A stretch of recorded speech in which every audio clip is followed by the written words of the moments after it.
거예요.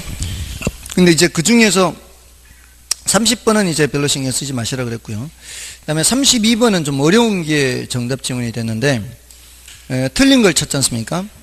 1번에 정부가 임대료 상승을 균형 가격 이하로 규제하면 단기적으로 임대주택의 공급량이 늘어나지 않기 때문에 임대료 규제 효과가 충분히 발휘되지 못한다. 이게 틀렸어요. 이게 어려워요. 뭔 소린지 어렵죠? 맞는 말 같죠? 이게요, 일단 제가 이 임대료 규제, 분양가 규제할 때 이 정책은 장기적으로 시행할수록 부작용이 커진다고 안 하던가요? 그러니까 하더라도 단기적으로 해야 된다 그랬죠. 그죠? 그럼 단기적으로는 어느 정도의 효과가 있다는 얘기예요. 효과가 충분히 발휘되지 못한다가 아니고, 일단 결과가 틀렸어요. 결과가 효과가 발휘되지 못한다가 아니고 단기적으로 어느 정도 소기에 효과가 있을 수 있다 이 말이에요. 그리고 그 앞부분도 단기적으로 임대주택의 공급량이 늘어나지 않기 때문에가 아니라 공급량이 줄어요. 규제를 하면 준다고요. 늘어나지 않는 건 당연한 얘기예요. 늘어나지 않기 때문에 임대료 규제 효과가 충분히 발휘되지 못한다가 아니라 줄기는 주는데 단기에는 많이 줄지 않아요. 단기에는 조금밖에 줄지 않는다고요. 단기적으로 임대주택의 공급량이 크게 감소하지 않기 때문에 이렇게 돼요. 크게 감소하지 않기 때문에 임대료 규제 효과가 어느 정도 발생한다가 돼야 돼요. 됐나요? 그래서 어렵다고요. 그래서 제가 할 때마다, 수업할 때마다 단기적으로 시행해야 된다. 단기적으로 시행해야 된다. 왜 단기적으로 시행해야 된다? 단기적으로는 시간이 그렇게 많이 가지 않은 상태에서는 여기 이렇게 많이 가버리면 이렇게 부작용이 커진단 말이에요. 많이 올라간단 말이에요. 근데 단기적으로 이게 조금밖에 안 준다 그랬잖아요. 조금밖에 안 줄기 때문에 음성적 지불이 발생해도 얼마 발생 안 한다고 늘 그랬잖아요. 단기적으로는 물량이 많이 안 준다고. 이게 이렇게까지 튀어 올라가는 이유가 뭐예요? 이게 많이 줄었기 때문에 많이 줄지 않고 조금만 줄면 튀어 올라가도 조금밖에 안 튀어 올라간단 말이에요. 그래서 단기적으로는 효과가 있다 이 말이에요. 음성적 지불을 받는 사람들도 조금밖에 더 안 받고, 근데 강력하게 규제하면은 대부분의 임대인들이 요거 받고 일부만 요도 얹어 받는다 하면은 그런 임대료 규제의 효과는 어느 정도는 있다는 얘기예요. 됐나요? 근데 이제 시간이 가면 갈수록 이렇게 많이 줄면은 이제 문제가 생기는 거죠. 자, 그래서 1번이 틀렸고요. 다음에 2번에 정부가 임대료 상승을 균형 가격 이하로 규제하면 장기적으로 기존 임대주택이 다른 용도로 전환되면서 임대주택의 공급량이 감소하게 된다. 전환한다 그랬죠. 제가 아는 사람도 일반 주거지역인가 거기에 있는 주택을 용도를 다른 걸로 바꿔서 뭐 호프집인가 뭐 커피숍인가 이렇게 해서 지금 용도를 바꿔버린다고요. 다음에 정부나 지방자치단체가 공급하고 있는 임대주택의 유형에는 건설 임대주택, 매입 임대주택, 장기 전세주택이 있습니다. 건설 임대주택만 있는 게 아니라 매입 임대주택도 있어요. 기존에 있는 주택들을 매입을 하는 거예요. 다가구 주택 같은 거. 왜 그런가 하면, 자 보세요. 임대 아파트 들어보셨죠? 국민 임대주택 뭐 이런 거. 임대 아파트를 지으려면은 부지가 문제예요. 부지가 있어야 아파트 짓잖아요. 아파트는. 근데 서울시 같은 경우에는 이미 대부분 개발이 다 된 상태이기 때문에 땅값이 비싸요. 저렴한 임대주택 이 부지를 구하기가 쉽지가 않아요. 자, 그러니까 외곽에 다 임대 아파트를 지었어요. 대부분 임대 아파트는. 자, 그러면 저소득층이 외곽에만 있나요? 서울시는 없어요? 서울시내도 있죠. 이 사람들은 어딘가 이제 다가구 주택 이런 데 새들어 사는 사람들이죠. 그러니까 아예 LH공사에서 다가구 주택을 매입을 해버리는 거죠. 다가구 주택을 매입해서 거기에 이제 세를 두는 거예요. 그런 식으로. 경우에 따라 이렇게도 해요. 이제 임차인이 자기가 살고 싶은 집에 이렇게 들어갈 때, 그 집주인한테 이거 LH공사하고 뭐 이렇게 할 거다. 그래서 LH공사가 세를 얻어 가지고 LH공사가 전대를 해요. 임차인한테. 그러니까 집주인하고는 시세 가격으로 LH공사가 세를 얻어 가지고 그 임차인한테는 더 싼 가격에 세를 넣는 거죠. 전대를 하는 거죠. 그걸 이제 집주인하고도 그렇게 하는 방법도 있어요. 그런 것도 있어요. 그러니까 여러 가지 형태의 그 임대주택 제도를 시행하고 있어요. 자, 아무튼 그런 거를 이제 좀 알아둘 필요가 있는 거죠. 자, 그다음에 5번은 주거 바우처 제도죠. 이거는 임대료 보조를 교환권으로 주는 거죠. 자, 이 쿠폰 주는 거고요. 이거 말씀드린 적 있죠. 자, 이제 넘어가셔서 그다음에 33번. 자, 33번도 마찬가지예요. 33번도 아까 뭐 촉진된다, 저하된다 이런 얘기니까 이건 여러분이 확인하시고요. 그 다음에 34번은 참고로 보세요. 이거는 별로 중요하지 않으니까 주택청약 종합저축이니 뭐니 이런 것들은 참고로 보는 거고요. 자, 이제 35번을 보겠습니다. 자, 35번은 임대료 보조 정책이죠. 자, 지금 보면은 임대료 보조라는 말이 군데군데 나오지 않습니까? 군데군데 나오는데 그거는 이제 정답 지문으로 나오진 않고 그렇게 지문을 차지하기 위해서 그렇게 나왔는데 이거는 문제 자체가 임대료 보조 정책이죠. 자, 1번에 저소득층에게 정부가 임대료의 일부를 보조해 주는 것을 말한다. 맞고요. 그 다음에 저소득층의 실질소득을 증가시키는 효과를 갖는다. 맞죠? 그 다음에 다른 조건이 같을 경우 임대주택의 수요를 증가시킨다. 맞죠? 임대료 보조하면 달동네 생각하라 그랬죠?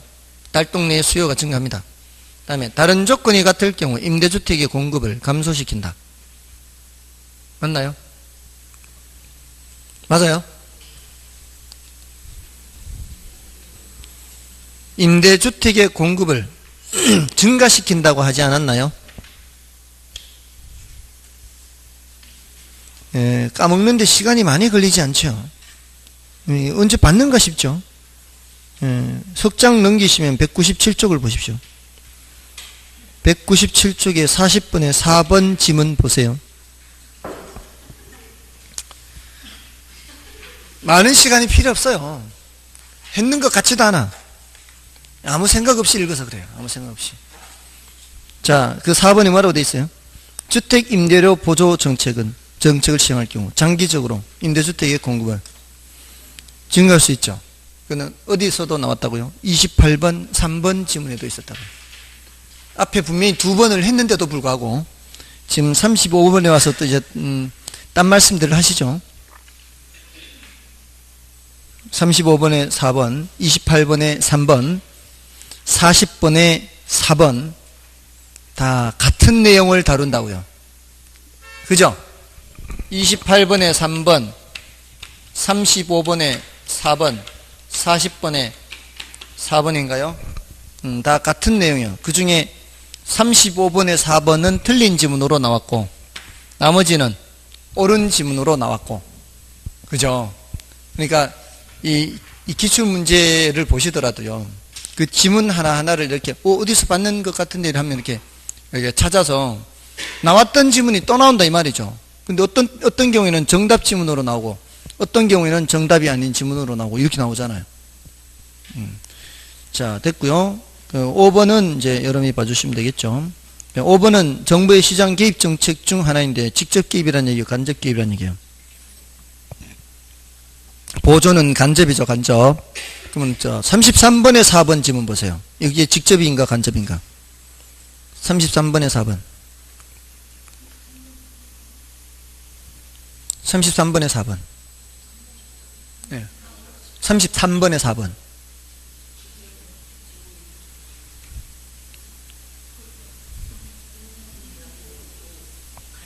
간접에 간접. 생산자한테 보조해 준다고요. 공적 자금을 지원해 준다고요. 공공임대주택이란 말이 붙어도 앞에 뭐가 붙어 있어요?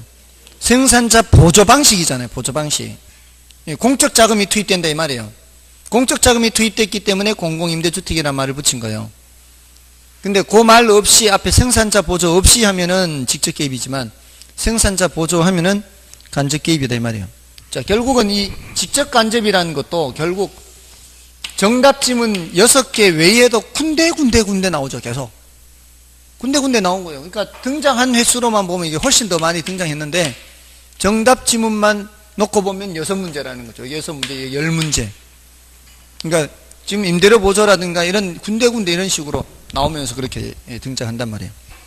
자, 됐고요. 그다음에 36번부터 39번까지는 여과 과정이나 주거 분리 개념이에요. 그 중에서 36번과 39번을 풀어드리고요. 37번과 38번은 여러분이 보십시오. 자, 36번을 보시면 주거 분리와 주택의 여과 과정 이론에 관한 설명 중 틀린 것은 1번에 주거 분리란 고소득층의 주거지역과 저소득층의 주거지역이 분리되는 현상이다. 이건 뭐 어렵지 않고요. 그 다음에 주거 분리는 주택 소비자가 정의 외부 효과 편익은 추구하려 하고 부의 외부 효과 피해는 피하려는 동기에서 비롯된다. 맞죠?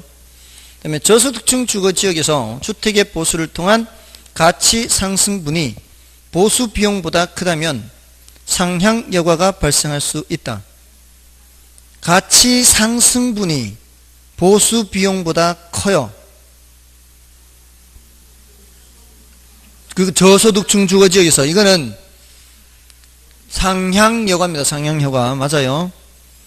여기서 말하는 이 보수 비용은 좀 이게 대학 교재에 이렇게 돼 있어요. 대학 교재에 이렇게 돼 있는데 이건 어떤 관점에서 봐야 되는가 하면은 재개발 재건축비로 봐야 돼요. 재개발 재건축비. 그 비용보다 재건축 비용보다 이 말이야. 재개발 또는 재건축 비용보다 가치 상승이 높으면 재개발하려고 하지 않겠습니까? 예, 그걸 얘기하는 거예요. 그다음에 4번은 고소득층 주거지역과 인접한 저소득층 주택은 할증여가부터 거래되며 맞죠? 저소득층 주거지역과 인접한 고소득층 주택은 좀 집값이 떨어지겠죠? 할인되어 거래될 것이다 맞고요. 그 다음에 5번 고소득층 주거지역으로 저소득층이 들어오게 되어 상향여가 과정이 계속되면 하향여가 과정이 된다고 봐야 되죠. 이거 틀렸죠? 5번이 틀렸어요. 대체로 이렇게 상향여가 또는 하향여가 이 뜻을 대체로 많이 물었습니다. 37번이나 38번도 마찬가지요. 주로 하향여가 또는 상향여가의 그 개념을 물은 편입니다. 그래서 여러분이 확인하시고요. 39번을 보겠습니다. 주거분리에 관한 설명으로 틀린 것은 1번에 고소득층 주거지와 저소득주거지 분리된 현상 맞고요. 그 다음에 고소득층 주거지와 저소득주거지가 인접할 경우 경계지역 부근의 저가주택은 저소득층 주택은 할인이 아니고 할증이 틀렸죠. 고소득층 주택은 할인되고 된다. 그 다음에 저소득층은 다른 요인이 동일할 경우 정의 외부 효과를 누리고자 고소득층 주거지 가까이 거주하려고 하죠. 맞고요. 그 다음에 고소득층 주거지, 저소득층과 인접한 지역에서는 침입과 천의 현상이 발생할 수 있다. 그렇죠.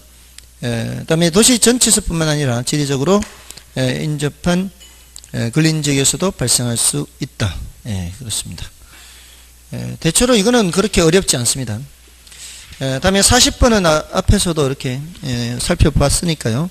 여러분이 확인하시면 되겠고요. 다만 3번만 좀 조심하십시오. 3번 40번에 3번 40번에 3번은 주택임대차 계약갱신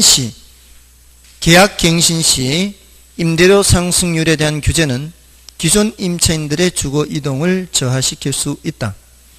자, 이것도 임대료 규제와 마찬가지거든요. 임대료 규제하면은 이동이 저하된다. 집을 구하기가 어렵다 그랬잖아요. 집을 구하기가 어려우니까 이동이 저하되지 않습니까? 자, 이거는 장기적으로 시행했을 때 그 주택이 부족해서 아예 집을 구하는 것 자체가 어려워서 그런 거고요. 여기서는 뭐예요? 갱신시 임대료 상승률에 대한 규제잖아요. 지금 우리나라 임대료 규제 시행하고 있나요? 우리나라 시행하고 있나요? 안 배우셨나요? 속으로 그 결혼해서 안 가르쳐주면 어떡할 건데 하지 마시고 주임법에서 5% 이상 못하게 하는 거 있지 않나요? 중개사법에서 했구만. 구제 배웠는데 아니 5% 초과 못하는 거 알고 계시네 다. 이게 갱신할 때 아니에요. 갱신할 때. 자, 그러니까 결혼이 굉장히 도움을 많이 주죠. 막 잊을만 하면 터치해주고 잊을만 하면 터치해주고 다른 과목에 했는 거 알려주고. 네, 고맙습니다. 5% 초과 못하게 돼 있죠. 5% 초과 못해요. 만약에요. 만약에 보세요. 갱신할 때잖아요. 갱신. 근데 지금 시세가 많이 올라간 상황이에요. 내가 처음에 이 집이 들어올 때보다 시세가 많이 올라간 상황이에요. 이 집을 나가면 딴 데 가면 새로 계약해야 되는 거고 이 집에서는 갱신하는 거고 그러면은 내가 딴 데로 못 가는 거지. 가면은 시세 오른 대로 새로 계약해야 되니까 그거는 그 제한을 안 받잖아요. 나하고는 처음 계약하는 사람이잖아요. 그 사람은. 그러니까 거기서는 내가 오른 가격으로 전세를 줘야 돼요. 전세를 돈을 줘야 된다고. 근데 지금 살고 있던 집에서 갱신할 때는 5%만 올려주면 되잖아요. 그러니까 이사를 가겠어요? 안 가겠어요? 이사를 안 가는 거지. 못 가는 거지. 그러니까 이동이 저하되는 거지. 뭔 뜻인지 아시겠어요? 그 지금 우리나라 주임법 생각하는 거예요. 요거는. 맞잖아요. 계약갱신시라고 돼 있으니까 계약갱신시 임대료 상승률에 대한 규제. 우리나라 뭘 생각하는 거예요? 주임법 생각, 주임법. 그렇게 하면 돼요. 자, 나머지는 이제 여러분이 보시면 돼요. 자, 넘어가시고요. 다음에 이제 41번이죠. 41번은 자, 이제 여기서도 마찬가지. 이게 임대료 규제, 분양가 규제 그 내용이 나오는데 그 2번 지문 보세요. 이게 정답 지문이 다른 조건이 일정할 때 정부가 임대료 한도를 시장 균형 임대료보다 높게 설정하면 했죠. 그럼 초과 수요 발생한다. 높게 설정하면 아무 효과가 없다잖아요. 이게 틀린 지문이에요. 그죠? 자, 근데 이제 1번 지문은 옳다는 얘기고 3번 지문도 옳다는 얘기인데 3번 지문을 보셔야 돼요. 3번 지문. 3번 지문의 헨리 조지는 토지세를 제외한 다른 모든 조세를 없애고 정부의 재정은 토지세만으로 충당하는 토지 단일세를 조정하였다. 이렇게 돼 있죠. 자, 이게 도대체 뭔 소리냐. 자, 요거는 47번을 보세요. 47번의 2번 지문 보세요. 47번의 2번 지문. 헨리 조지는 토지에서 발생하는 지대 수입을 100% 징수할 경우 토지세 수입만으로 재정을 충당할 수 있기 때문에 토지세 이외의 모든 조세는 철폐하자고 주장했다. 이게 바로 토지 단일세예요. 그러니까 지금 41번의 2번 지문이나 47번의 2번 지문이나 같은 주장이에요. 자, 이게 이 주장이 나오게 된 이유가 바로 뭐가 있는가 하면 첫째, 앞에서 조세를 부과할 때는 늘 자원 배분이 왜곡되는지 안 되는지에 대해서 신경을 많이 쓴다 그랬잖아요. 어떠하면은 자원 배분 왜곡이 없다 그랬죠? 자원 배분 왜곡이 없는 경우 이제 머리가 거의 마비된 것 같아요. 완전 비탄력적인 경우, 완전 비탄력적인 경우는 균형량의 변화가 없잖아요. 그럼 조세를 부과해도 균형 거래량의 변화가 없어요. 그러면은 영향을 전혀 미치지 않아요. 자원 배분 왜곡이 없어요. 수요가 수직이든 공급이 수직이든 어느 하나가 수직이면 아무리 조세를 부과해도 거래량의 변화가 없다고요. 항상 조세를 부과할 때는 그 신경 쓴다고요. 이 조세를 부과했을 때 그 민간에서 행동이 달라지는 게 늘 걱정이에요. 자원 배분의 왜곡을 발생시키니까. 근데 수직이라면 자원 배분 왜곡이 있다 없다? 없다고요. 아무리 위로 올라가봤자 그 자리에서 올라가기 때문에 조세를 부과한 만큼 아무 영향이 없어요. 자원 배분 왜곡이 없다고요. 근데 고전학파는, 옛날 사람들은 고전학파, 토지를 이렇게 봤어요. 토지 공급을 수직으로 물리적 공급을 본 거예요. 물리적 공급. 토지의 물리적 공급은 고정돼 있잖아요. 더 이상 생산량을 늘릴 수도 없고 토지의 양을 늘릴 수도 없고 줄일 수도 없잖아요. 자, 이런 상황에서는 세금을 아무리 매겨도 토지를 그대로 공급할 수밖에 없다고요. 공급을 안 할 수가 없다고요. 그냥 공급해야 돼요. 그런 상황에서 이 토지 사용 대가가 이거예요. 이걸 지대라 한다면 토지 사용 대가. 그리고 고전학파는 지대를 잉여로 봤어요. 잉여. 불로소득으로 봤어요. 고전학파는. 자, 이 불로소득에다가 세금을 매기는 거예요. 100%. 자, 그러면은 정당성도 있어요. 불로소득에 세금 매기니까. 그러면서도 토지의 수량이 변하지 않아요. 공급량은 똑같아요. 자원 배분 왜곡도 없어요. 얼마나 좋은 세금이야 이 말이에요. 자원 배분 왜곡도 없고 불로소득에다 세금 매기고, 그러면서 다른 종류의 세금은 싹 없애면 기존에 세금 있어서 비효율적이던 것도 싹 없어지고, 정부 재정 충당도 되고, 다른 종류의 세금 없애고, 토지 단일세를 그래서 주장한 거예요. 토지 단일세. 이 시험에 여러 번 나왔어요. 이게 여러 번 나왔는데 정답 지문으로 등장하지는 않았어요. 근데 이거 알면은 훨씬 유리하잖아요. 배경이 저렇다고. 배경이 수직인 경우에는 자원 배분 왜곡이 없으니까, 그리고 불로소득으로 봤으니까. 자, 그걸 이제 41번에 2번 내용, 41번에 3번 내용이죠.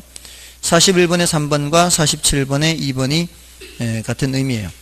자, 나머지는 됐습니다. 나머지는 이제 여러분이 확인하시고, 그 다음에 42번, 43번, 44번은 신경 쓰지 마세요. 다만 42번은 1번과 5번 지문만 좀 알아두시면 돼요.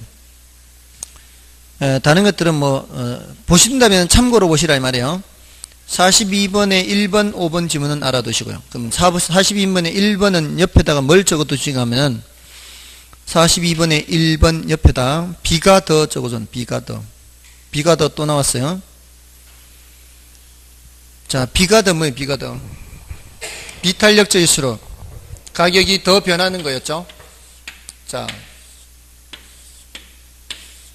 공급이 증가하면 이 말이에요. 공급이. 정부가 공공임대주택 공급을 늘려서 공급이 증가하면 임대료가 어떻게 되겠어요?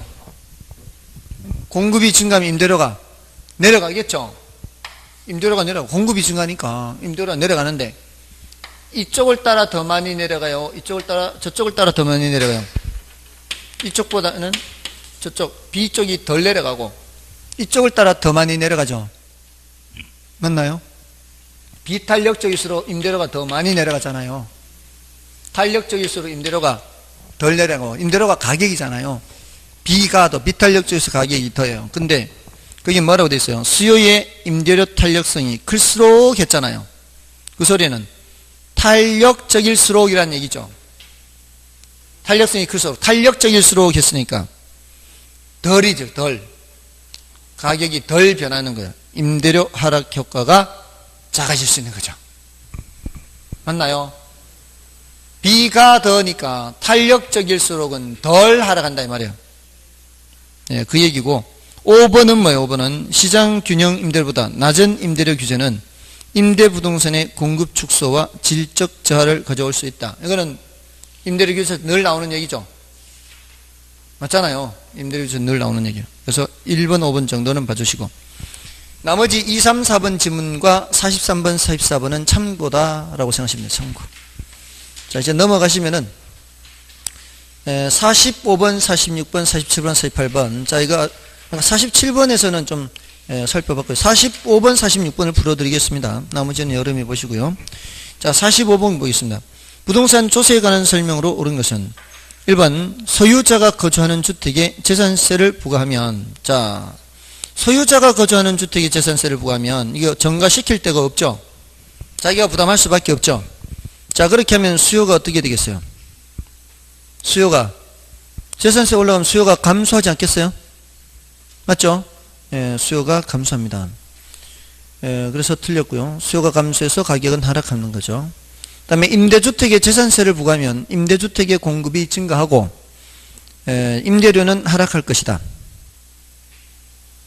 임대주택에 재산세를 부과하면 재산세 부담이 늘어나기 때문에 임대인 입장에서는 어떻게 해요? 공급이 감소하는 거죠. 재산세 부담이 늘어나니까 임대 시장에서는 임대 공급이 감소해서 임대료는 올라가는 거죠. 공급이 줄으니까. 이거예요, 이거. 임대시장에서는, 이 말이에요. 임대시장에서는. 이렇게 조세가, 재산세가 부과되면 재산세 부과되면 올라가는 거 그려드렸었잖아요. 그거예요, 그거. 임대시장에서 이게 임대주택 공급이 주는 거죠. 맞나요? 이렇게. 휘발유 공급 감소하는 것처럼, 휘발유, 제가 예를 들 땐 휘발유 예를 들었잖아요. 이렇게 되는 것처럼, 임대인 입장에서는 임대 재산세만큼 이렇게 위로 올라간다, 이 말이에요. 공급이 감소하니까 가격은 올라가는 거죠. 그 다음에 3번에 주택의 취득세율을 낮추면 수요가 증가하죠. 그래서 틀렸고요. 그 다음에 주택 공급의 동결 효과란 가격이 오른 주택의 소유자가 양도소득세를 납부하기 위해 주택의 처분을 적극적으로 추진함으로써 주택의 공급이 증가하는 효과를 발휘한다. 도대체 이런 착한 사람이 어디 있을까요? 말도 안 되죠, 지금. 정말 상 줘야 되죠, 상. 자, 5번은 토지 공급의 가격 탄력성이 0인 경우, 자, 0이 뭐예요? 완전 비탄력적이죠.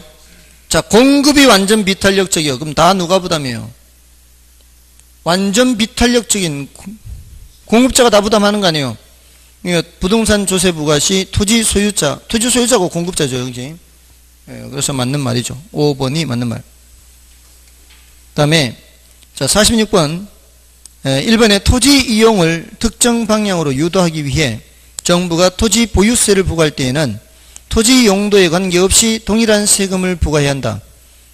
이것도 말도 안 되죠. 그 위에 4번 지문하고 비슷한 지문이죠, 이게. 그 다음에 2번에 임대주택의 재산세가 증가되면 증가된 세금은 장기적으로 누구한테 증가될 수 있다. 임차인에게 증가될 수 있죠. 그렇죠. 그 다음에 주택의 보유세 감면은 자가수요를 촉진할 수 있고요. 그건 뭐 어렵지 않고. 4번도 나왔던 지문이죠, 앞에. 이 위에 3번 지문과 같아요. 지금 46번의 4번 지문은 45번의 3번 지문과 같습니다. 취득세율을 낮추면 수요가 증가하는 거죠.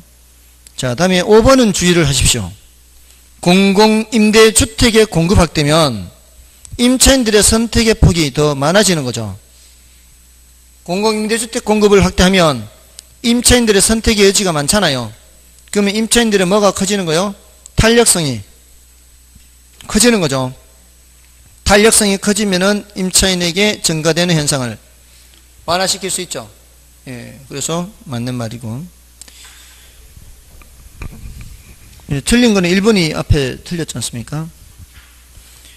다음에 47번은 아까 2번 지문 말씀드렸는데 다른 것도 이제 여러분들이 보시면 이거는 뭐 어렵지 않은 내용이고요. 다음에 48번은 이거는 예외적으로 5번이 정답이 됐는데요. 그 위에 1, 2, 3, 4번 지문을 봐주시면 되겠죠. 그 밑에 5번은 예외적입니다. 절세는 합법적으로 세금을 줄이는 행위며 조세 회피와 탈세는 불법적으로 세금을 줄이는 행위다. 이렇게 되어 있는데 탈세만 불법이에요. 조세 회피는 불법은 아니에요. 조세 회피라는 게 뭔가 하면은 이게 법을 만들다 보면은 이게 허점이 생기는 데가 있어요. 허점. 이게 완벽하지 할 수가 없는 거거든요. 이게 사람이 하는 일이다 보니까 허점이 생기는데 그 허점을 이용해서 세금을 안 내는 거예요. 그게 조세 회피예요. 그러니까 불법은 아닌데 도덕적 비난을 받는 거죠. 도덕적 비난. 그러니까 합법이라고 하기도 좀 그렇고요, 사실은. 그 법의 테두리 내에서 하는 것은 아니니까. 그 법의 망을 빠져나가는 거니까.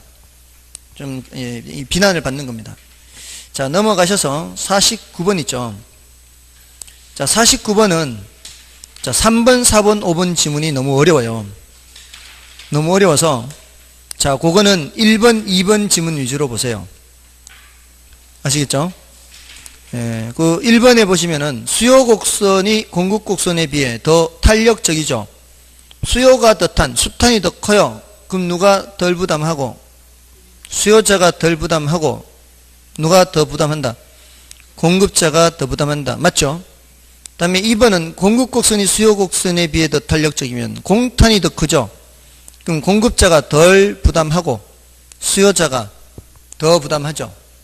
맞나요?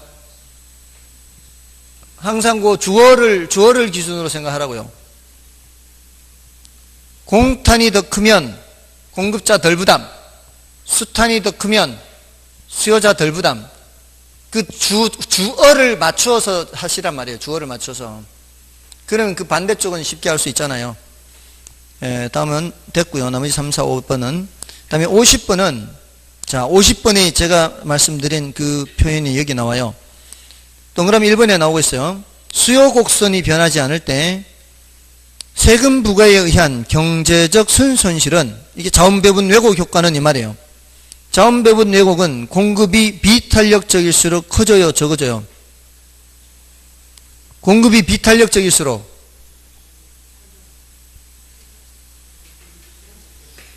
비탄력적일수록 수량 변화가 커요, 작아요? 수량 변화가 작잖아요, 비탄력적일수록. 그럼 자원배분 왜곡이 적다고요. 영향을 덜 받는다고. 수량 변화가 적으면 창문세 생각하시라고. 창문세를 매기니까 세금 안 내려고 어떻게 한다고요? 사람들이 집 지을 때 너도 나도 창을 조그맣게 이렇게 많이 영향받으면 많이 영향받을수록 어떻다고요? 자원배분 왜곡이 심하다고요. 근데 지금 비탄력적일수록 영향을 많이 받아요, 안 받아요? 영향을, 수량 변화는 적잖아요. 수량 변화가 적다는 얘기는 옛날처럼 거의 그대로 한다 이 소리 아니에요. 바꾸는 사람이 별로 없다는 얘기 아니에요. 예전처럼 그냥 계속 창문 만들고 이렇게 한다는 얘기예요. 비탄력적일수록 수량 변화가 적고, 수량 변화가 적을수록 자원배분 왜곡은 적고, 자원배분 왜곡과 경제적 순손실 같은 말이라 그랬죠. 자원배분 왜곡, 경제적 순손실 같은 말이라고. 이게 비탄력적일수록 자원배분 왜곡이 크다 적다? 적다. 됐나요? 안 돼도 이제 가는 거예요, 이제. 다음에 2번은 뭐, 2번은 부동산 수요가 증가하면 부동산 공급이 비탄력적일수록 시장 균형 가격 할 때 뭘 말하는 거예요? 비가 더를 얘기하는. 비가 더. 비가 더 오늘만 벌써 3번째 나왔어요. 예, 저 앞에 수요 공급에도 있어요. 이제 됐습니까? 비가 더. 비탄력적일수록 가격이 더 변하는 겁니다. 다음에 3번, 4번은 뭐 별로 어렵지 않은 거죠. 4번은 뭘 말하는 거예요? 수요와 공급이 모두 증가하는 경우 균형 가격의 상승 여부는 수요와 공급의 증가 폭에 의해 결정되고 균형량은 증가한다. 둘 다 증가하니까 균형량은 당연히 증가하고, 누가 더 많이 증가하느냐에 따라 가격은 올라갈 수도 있고 내려갈 수도 있고 변하지 않을 수도 있는 거죠. 자, 그거를 얘기하는 거예요. 그 다음에 5번 지문은 부동산 수요 곡선상 수요량은 주어진 가격 수준에서 부동산 구매 의사와 구매 능력 있는 수요자가 구매하고자 하는 수량이다. 이게 유효 수요를 말하는 거죠. 됐죠? 자, 여기까지가 정책론이에요. 자, 지금 보시면은 대체로 이렇게 한 문제 한 문제 이제 예외적인 문제 버리라 그랬잖아요. 정책론에서 예외적으로 버리는 문제가 제일 많아요. 지금 여기 한 너댓 문제인가? 이거는 신경 쓰지 마시라고 말씀드렸죠. 거의 한 10% 되장, 한 50문제면 5문제. 예, 그런 정도가 10% 정도. 2년에 한 번꼴로 그런 문제 나오면 2년에 한 번꼴로. 그러니까 10%니까. 10문제가 나오면 한 문제 정도는 별로 신경 쓰지 말아야 될 거예요. 자, 그런데 다른 것들, 임대료 규제 이거 계속 반복해서 나왔잖아요. 이런 내용들이. 얼마나 중요하고요. 그 다음에 임대료 보조 나왔을 때 단기적으로 수요 증가하고 장기적으로 공급 증가하고, 이게 공급 증가한다는 게 장기적으로 저가주택 시장의 수요가 공급이 증가한다는 게 하향 여관데, 아까 2번이나 미리 했는데도 3번째 또 뭔 소린가. 장기적으로 공급이 감소한다 했는데 맞는지 틀린지를 구별을 못 했잖아요. 공급이 증가, 그게 하향 여과돼서 공급이 증가하는 건데 공급이 감소한다 했는데 또 맞다 그러면 안 된다 이 말이에요. 그 내용을 자꾸 반복해서 기억하시고요. 자, 다음에 자, 이제 투자론으로 넘어가시면 제 앞부분은 지렛대 효과죠. 지렛대 효과. 그래서 1번, 2번, 3번, 4번, 5번까지인데 5번은 난이도가 높아요. 계산 문제가. 난이도가 높고 4번은 그래도 할만 할 수 있어요. 그러니까 지금 그 기출특강은 계산 문제에는 그렇게 크게 많이 신경을 안 쓰기 때문에 일단 지난번에 수업 시간에도 좀 말씀은 드렸지 않습니까? 그래서 해설을 좀 보고 봐주시고요. 예, 일단은 이론적인 거 좀 보겠습니다. 1번, 2번, 3번. 자, 근데 1번은 뭔가 하면은 부동산 투자의 장단점에 대한 내용이에요. 예, 부동산 투자의 장단점. 자, 1번을 보시면은 1번 지문은 뭔가 하면 부동산은 실물 자산의 특성과 토지의 영속성으로 인해 가치 보존력이 양호한 편이다. 자, 실물 자산 특성 이렇게 나오죠. 실물 자산 특성. 이게 실물 자산은 인플레가 발생하는 경우에 부동산 가격이 함께 올라가죠. 실물 자산의 특성이라는 얘기는 인플레이션 해치 효과가 있다는 얘기예요. 인플레이션 해치. 그래서 1번 지문은 인플레 해치를 의미하는 거예요. 실물 자산 특성이. 물론 이제 토지 영속성으로 인해서 소모되지 않으니까 가치 보존력도 괜찮죠. 요거는 4번도 마찬가지예요. 4번에 부동산 가격이 물가 상승률과 연동하여 상승하는 기간에는 인플레이션을 방어하는 효과가 있다. 그죠? 이게 인플레이션 해치잖아요. 1번, 4번 같은 내용이고. 다음에 2번은 뭐예요? 임대 사업을 영위하는 법인은 건물에 대한 감가상각과 이자 비용을 세금 산정 시 비용으로 인정받을 수 있다. 이게 무슨 효과? 절세 효과죠. 절세 효과. 자, 오늘 수업 시간에 순대이감 하지 않았나요? 과세 대상 소득 계산할 때 순대이감 할 때 요 대체충 순영업 소득에서 대체충 당금은 다지만 이자 비용과 감가상각비는 비용 공제한다 그랬잖아요. 이 얘기라고. 이 얘기 지금 감가상각과 이자 비용을 세금 산정 시 뭐로 인정받다? 비용으로. 지금 이 빼는 거 이걸 말하는 거예요. 그 다음에 3번은 뭐예요? 지렛대 효과죠. 지렛대 효과. 지렛대 효과는 타인 자본을 사용해야 나타나는 효과죠.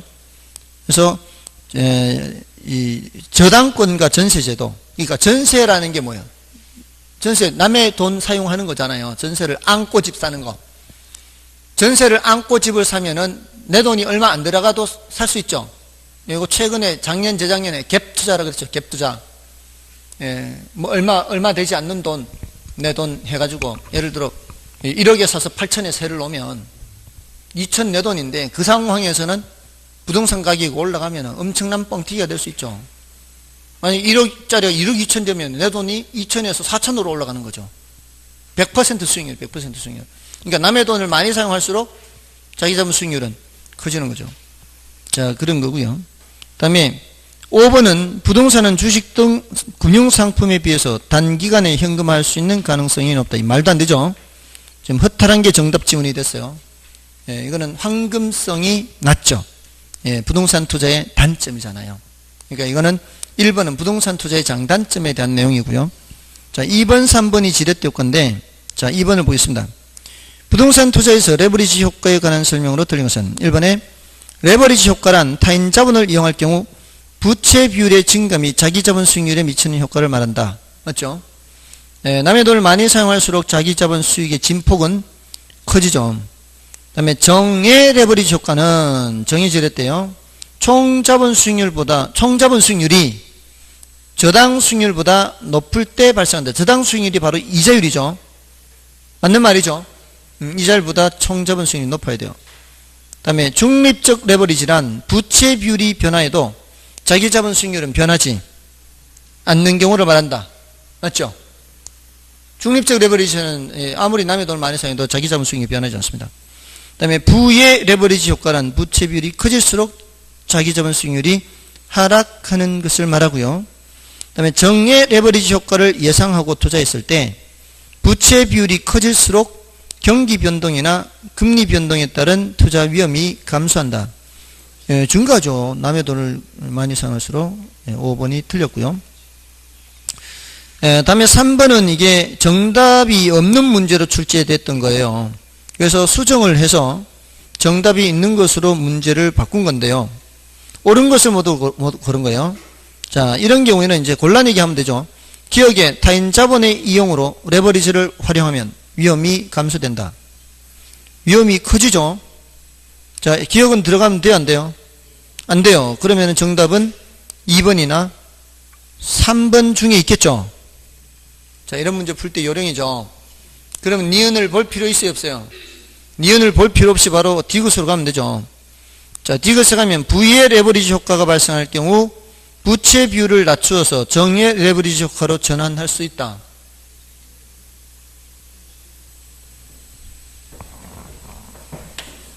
지렛대 효과는 이거 안에 이거.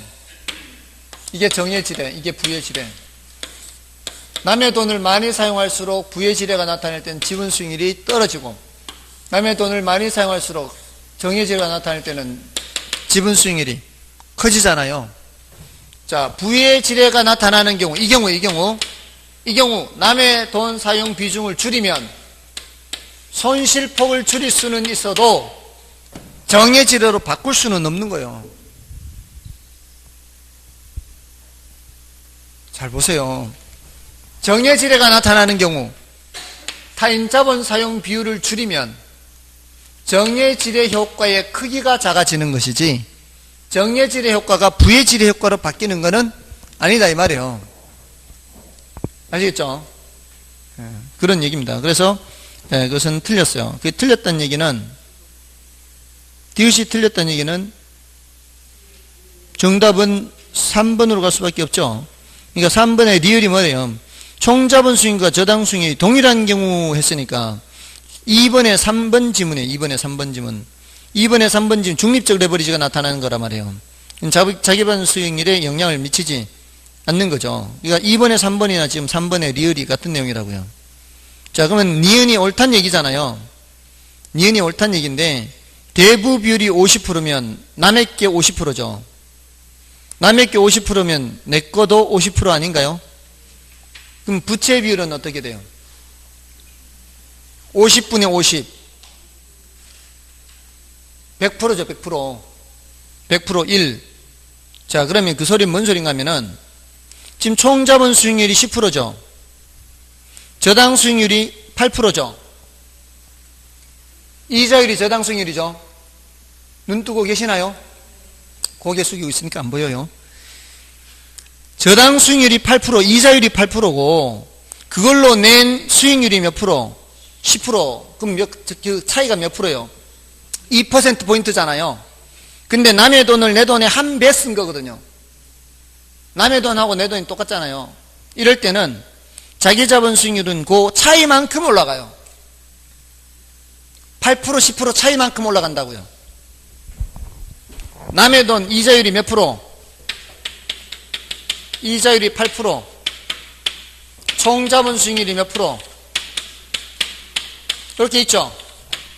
자, 여기서 내 돈, 남의 돈 사용한 것, 이 총 자본 수익률 차이가 몇 퍼센트 포인트? 2% 포인트잖아요. 근데 자기 자본과 타인 자본이 요거 1억, 요거 1억, 같은 1억 대 1억, 같은 5대 5면은 말이에요. 전체 총 100% 중에서. 이러면은 내 돈 수익률은 남의 돈 사용을 내 돈의 한 배만큼 했을 때는 요 한 칸만큼 올라간다고요. 남의 돈을 2억을 쓰면은 요거 두 칸만큼 해서 이렇게 가고요. 남의 돈을 3억을 쓰면은 한 칸, 두 칸, 세 칸 간다고요. 16% 된다고요. 아시겠어요? 남의 돈을 많이 사용할수록 어떻게? 남의 돈을 많이 사용할수록 자기 자본 수익률은 점점 커진다고요. 왜냐하면 요거 빌려올 때 얼마로 빌려와요? 8%로 빌려오죠. 맞아요?